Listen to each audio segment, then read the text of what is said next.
Do I need to clap like you guys do? Nope. All right. Hey, everyone. Thanks for taking the time to watch this interview. I'm Staff Sergeant Johnson with the Indiana National Guard Recruiting and Retention Battalion. I'm super excited to introduce Purple Heart recipient and the host of Zero Blog 30, the most popular military podcast in the world, Uncle Chaps. Thanks for joining me today, man. Yeah, man. Glad to be here. Like I said, Uncle Chaps is the host of Zero Blog 30, which is a military podcast with Barstool Sports. They interview other veterans, Medal of Honor recipients, congressmen. They're super strong advocates for mental health, and they want service members to seek out help if they need it. I wanted to start off with how I got to know you, Chaps. Okay. I started listening to Pat McAfee's podcast when he retired and joined Barstool, and you were one of his first interviews. I hadn't heard of you before, and I just heard your story of your service, and it was really, got to me. And I thought it was a really awesome story. I instantly started listening to ZBT weekly, and 3 years later, I still listen to ZBT every Tuesday and every Friday. Thanks, man. Yeah, it gets me through the week. And I love hearing all your guys' perspectives on things from, cons officer perspective, Right. Usually wrong. And then Kate's perspective from the enlisted side. It's really something I enjoy doing every week. So I wanted to thank you for coming on here.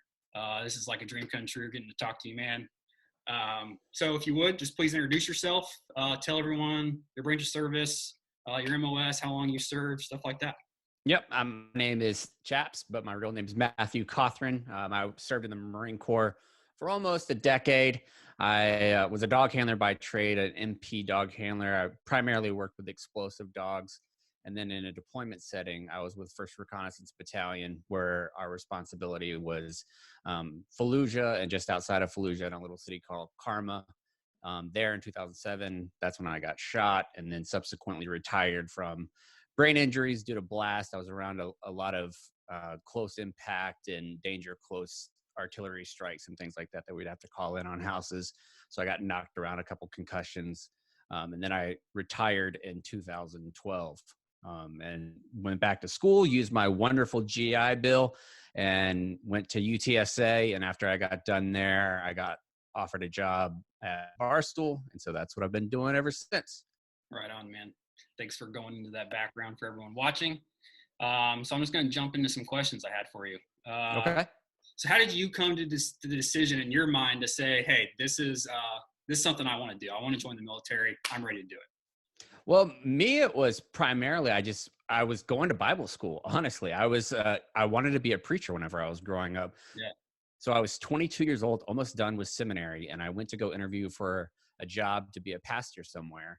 And one of the guys that was doing the interview was a Vietnam veteran. And he asked me, as a 22-year-old, fresh out of college, never really experienced anything, what could I teach him about wisdom? And I thought about it, and my answer was not much. I mean, I knew the scripture, I knew the Bible stuff, I knew what I was supposed to know there. But as far as wisdom, I didn't really have any real life struggles. So the war was obviously going on. This was 2003 time period, and I was like, you know what, I'm going to go join. I originally had wanted to join the Air Force, went to the Air Force recruiter, and he wasn't there. And so a Marine gunner sergeant came out wearing his dress blues and things like that. And he was like, can you do pull-ups? And I thought, yeah, I could do a few pull-ups. I was a decent athlete, not fantastic or anything, but I could hold my own there. And he was like, well, why don't you join the Marine Corps? And I thought, you know what? I got nothing else to lose. Let's do it. If I'm going to do it, I'm going to do it all out, and decided to join the Marine Corps. Called my mom and told her I didn't join the Air Force, joined the Marine Corps instead. And I thought she was going to cry. So if that Air Force recruiter had just been in his office and not out getting coffee, you'd had a different life. Yeah, I would have had a completely different life. I think about that. Now, life is a series of circumstances. So like if you're sitting there thinking about joining the Indiana National Guard and you're thinking about doing it, your life could take a completely different turn than where you're at. Like if you're sitting there and you're working some job that you don't really like, give the National Guard a try. I mean, the worst thing that's going to happen is that you hate it and you only have to do it for a few years. The best thing that's going to happen is that maybe you'll retire and have a pension and things like that. Yeah, no doubt. Okay, cool, man. So after you made the decision, yeah, this is what I want to do. Did you have any barriers or concerns to overcome in order to make that decision a reality, like family concerns or anything like that? Yeah, I did. I was kind of a weenie. I mean, I thought that joining the Marine Corps, I was like, I'm not sure if I'm cut out for this, if this is something that I will be good at. Because I mean, I was a Bible kid. Like I didn't do a whole lot of physical things. Like I'd never been in a fight in my life, and I thought, I don't know if I'm have what it takes. So whenever I got out of when I was standing there on the yellow footprints at Paris Island, it was going through my mind like I made a huge mistake doing this. I can't believe that I'm here right now.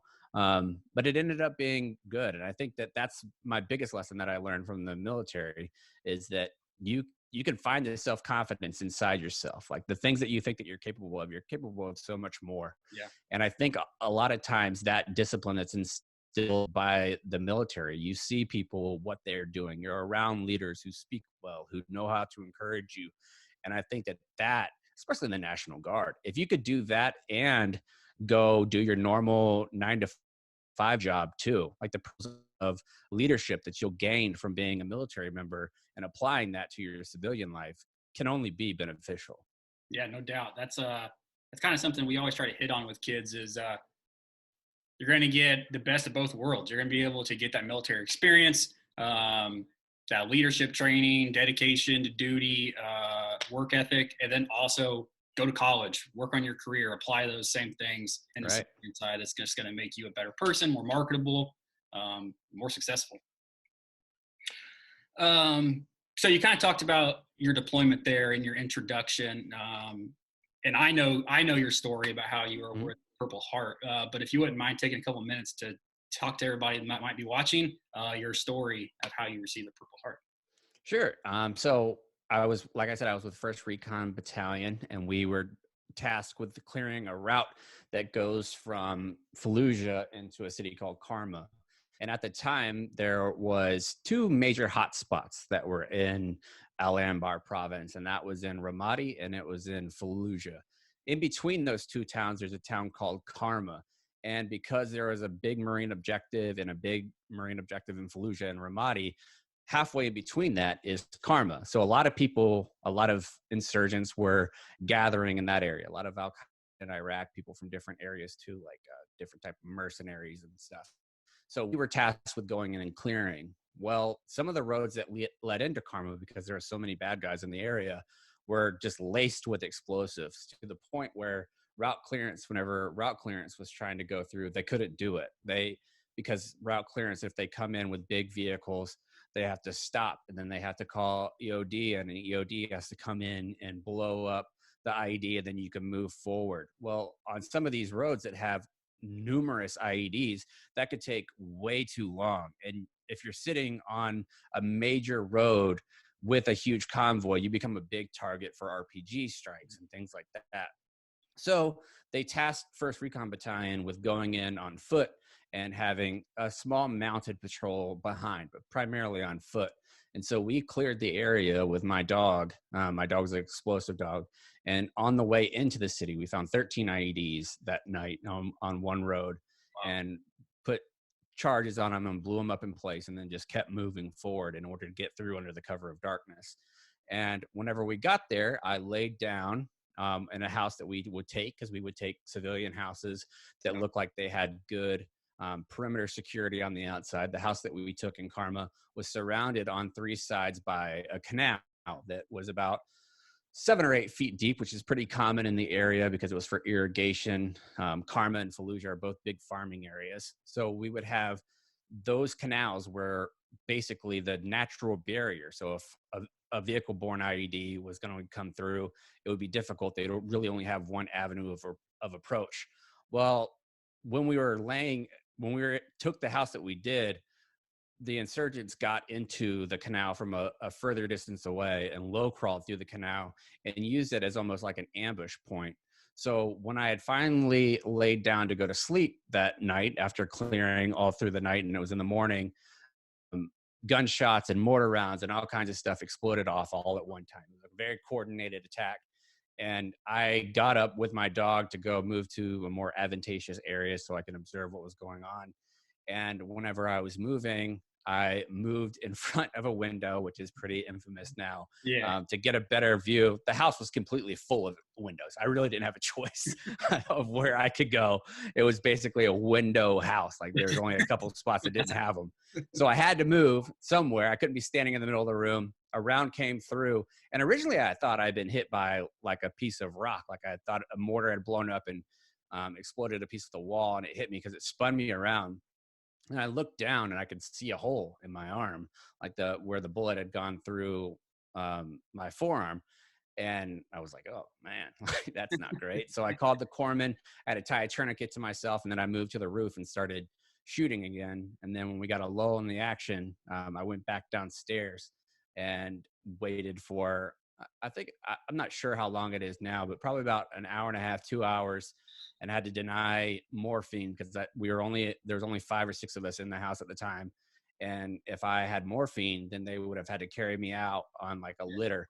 And so I didn't want that. So I walked out under my own power with my dog and hopped onto a bird after the mortar round stopped falling, and was taken to a surgical operations center where I got surgery there, and then went back to Camp Fallujah and denied going home. They tried to send me home early, and I said no. So I would stay in like the center and help other dogs, because we could see what dog teams were doing with drones overhead, and I would kind of give them help and give them pointers and things like that.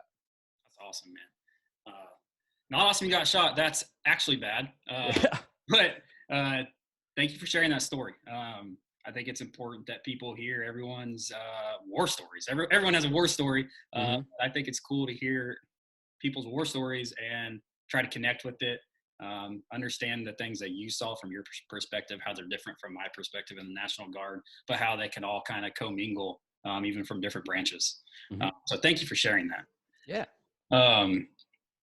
So what's something that you got to do in service? Obviously, you have deployment, you have, that major injury, but something else that stuck with you that you remember to this day, if it was like a specific training exercise, a certain skill you learned, or shooting a cool system. What's just something you remember vividly to this day? I always say that I don't miss being in the Marine Corps. I miss the Marines. And I think that is something that is not service specific at all. Whenever you talk to people after they're done with their service, maybe you don't miss the day to day. You don't miss waking up at 5:30 to go PT. You don't miss going to the ranges super early, but you certainly always miss the people that you were with, because they're some of the best and funniest people.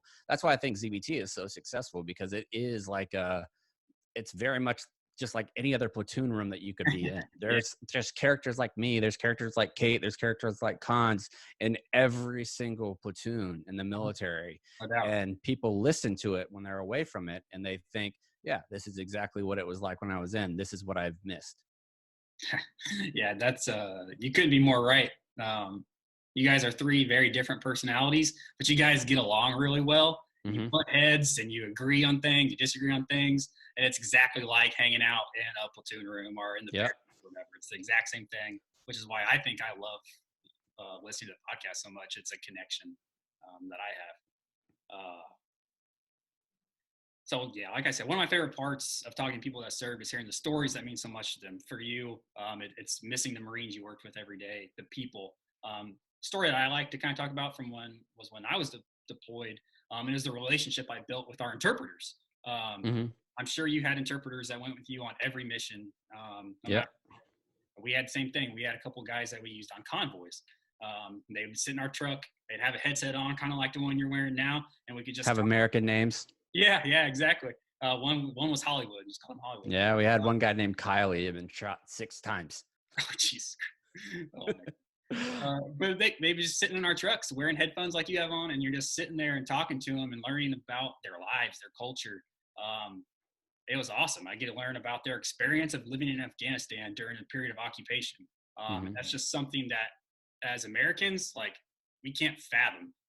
So hearing it from guys that are roughly my age, and they had spent almost their entire life in an occupied country, it was crazy. It's something that I remember like vividly to this day, them just telling stories of growing up and just seeing Americans all the time. That's not something that we could understand, like thinking, oh man, I just see Germans and running down my street every day or something. Right. So that was really cool. So again, thank you for sharing that story. I think it's really important for veterans to share their experiences. So that way people can connect with them easier and kind of make that civilian military divide smaller. Right. I agree. Important.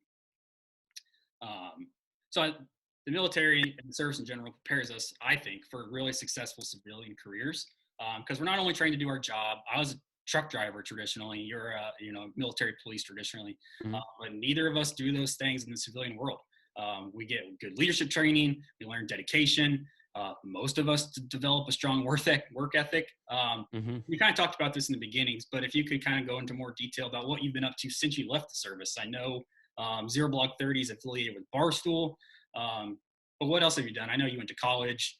Did you have a career between? No, that was basically it. So I kind of lucked out getting a job with Barstool doing writing and things like that. But like the military perspective for me has been very valuable, especially with working for somebody like Dave Portnoy, who's a very bombastic, can oftentimes be contentious type of leader. That shit doesn't bother me. It rolls off. It rolls off my back like Yeah. I've been around Marine leaders all the time that used to yell and scream like it. I don't want Dave to be mad at me or anything like that and like think that I'm doing a good job, but I can work in an atmosphere like that because of the military. Whereas a lot of people, when they first come in, it's a culture shock. To me, it was like a warm blanket. Like, and so it's something that I enjoy. He's just going off on Twitter rants, and you're like, yes. Yeah. And I actually, if we get like a nasty gram, I'll text Erica, our CEO, and be like, I love it. Like if she lights a fire on everybody else gets nervous, and I just put it on like a scarf. Is Dave like? Would you say he's like the commander, and Erica's like the first sergeant, or is it like switched? How would you put them in military? I would say that Erica is like the battalion commander, very much so. Okay. And I would say that Dave isn't really like anybody in a traditional command structure. I would say that he's like a chief warrant officer 5 that just does whatever he wants to. He's a subject matter expert. Nobody says anything to him. And if he comes into a room, he kind of commands respect, but he's no longer the general in charge, but he is the alpha dog in the room. That's like perfect. I haven't even thought about that because CW5s they're more rare than a general. Like, right. That's perfect. That's a perfect description for him. So I know you have wife, 2 kids, but what about hobbies outside of Barstool? I know you like spend time with your family and stuff, but what kind of things do you do in your spare time?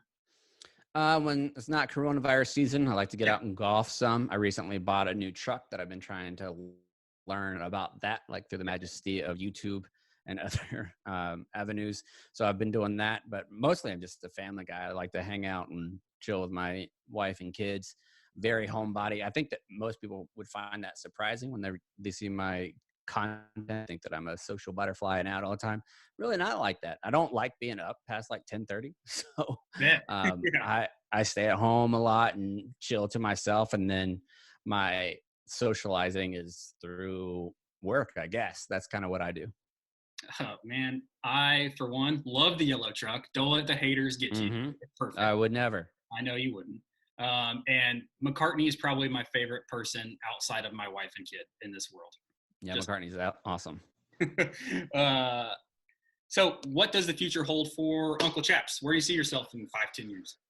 I don't know. I think eventually with ZBT, we'll kind of get aged out a little bit. We'll be too old to do it. So I'd like to hold not anytime soon, but like 5-10 years down the road.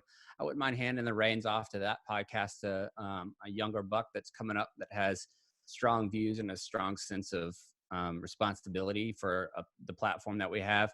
Yeah. And I would really like to be involved in some sort of nonprofit. And hopefully, eventually, Barstool will have its own military nonprofit that we can launch and be successful and help veterans who need it. Yeah, and I'm super glad you said that because I wanted to work this in somehow. But a couple years ago, you guys did a fundraiser. I think it was just through Venmo, raising money to get a service dog for a needy veteran. Let's go into that real quick. Yeah, so I mean, with the amount of followers that we have in the platform we have, it's pretty easy for us to find causes and have the stoolies really grab a hold of that concept as well. And so we purchased 2 dogs through Canines for Warriors, and that helped out 2 veterans. And then this past Veterans Day, we raised almost $200,000 for an organization called the Headstrong Project, and that was in like 5 hours, just through Venmo, and Dave matched it. So we got over $100,000 through Venmo, and then Dave matched the 100,000. So it was 200 and something $1,000 in a matter of hours that helped out countless veterans to get mental health care without any paperwork or stigma or anything like that. So it was fantastic. Yeah, I remember that. Like it was, I mean, just following I think you were posting screenshots of the Venmo balance. Yeah. And, just It seeing was nuts, man. We real. were at like a meet and greet type of thing. And I just walked outside and tweeted it out, let's raise some money for veterans. And then I walked back outside like 20 minutes later, and there was like 15, 20 grand in there. And I was like, oh my God, man. Yo, the veteran community and the stoolie community are like top notch. Like you can't find better communities truly that look out for each other. Okay, cool. So what piece of advice would you give to someone that's considering the military, or to someone that maybe has never considered military service? If I was thinking about doing it again, I would think about the amount of training that, if you look around in the civilian job market, and if you're going to have a good job, you look at what it costs to go to a leadership seminar, and it could be astronomical. And I think the life lessons that you can learn, because a lot of times we much are products of our environment. And I think that with something like the National Guard or like the military in general, you are forced to be around other people who come from very different backgrounds. If you're from a rural part of Indianapolis or Indiana, you could be somebody from the inner city. You could be with somebody from a different part of the country, a different part of the world. I went to boot camp with people that came in from Puerto Rico. You just get to experience so many cultures in one room, and really it shapes your views on how you view the world, because oftentimes we can look at through just our own glasses of what we see the world to be. The world isn't just Indiana, it's not just America, and you get to see that by going overseas, by participating in training, by understanding more things than you ever have just by sitting at home and staying in your same hometown forever. Yeah, no doubt. I feel like a lot of people get stuck in their echo chambers, especially people that don't leave their communities that they were raised in. Right. They have the same views of the people that they work with, live with, and then they just live in that echo chamber. By joining the military, you are 100% going to get someone to your left or to your right that has 180-degree different views than you do. And you got to work with them. You got to get along with them. And eventually you guys come to agreements. You may even become friends. And it's wild. It's something that you wouldn't ever be able to do if you just stay in your own little bubble that you grew up in. And that's the thing I could try to tell kids that I work with, like the high school kids, college age kids. It's like, hey, expand your bubble now before you're in your 30s and all of a sudden you have this small little bubble. You start expanding it now, you're going to set yourself up for success whenever you're in your 30s and your friends are still living in their hometown, not doing what you're doing. It's hard to get that across to, 17. Yeah, for sure it is. I try. All right, man. Last question. What branch or component is the best, and why is it the National Guard?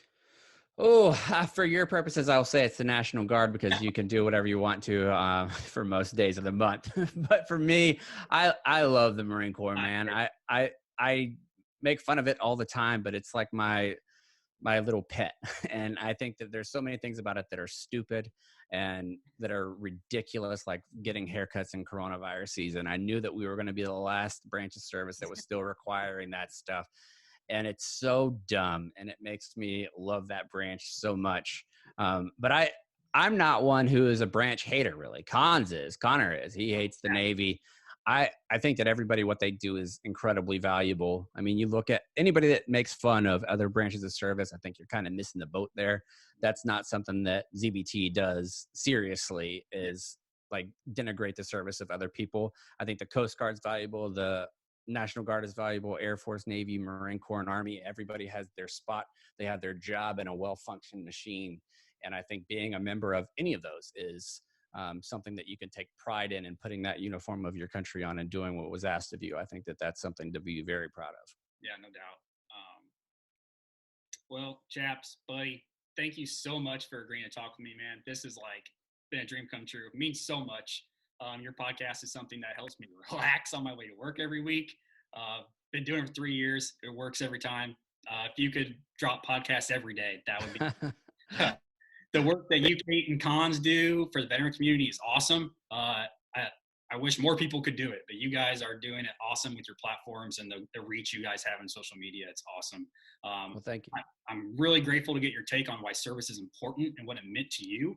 For those out there that might be considering military service, it's really awesome for them to hear from somebody that's not in anymore. I can say it all day, but I'm the salesman. I have to say it. Someone that wasn't in, I think that's a valuable perspective to get. So thank you again, man. I appreciate it. Yeah, man. Anybody listening, if you're into podcasts, check out Zero Blog 30. I think it's on like every streaming platform possible. Chaps anywhere you can get a podcast. Damn straight. Chaps is on Twitter and Instagram at Uncle Chaps.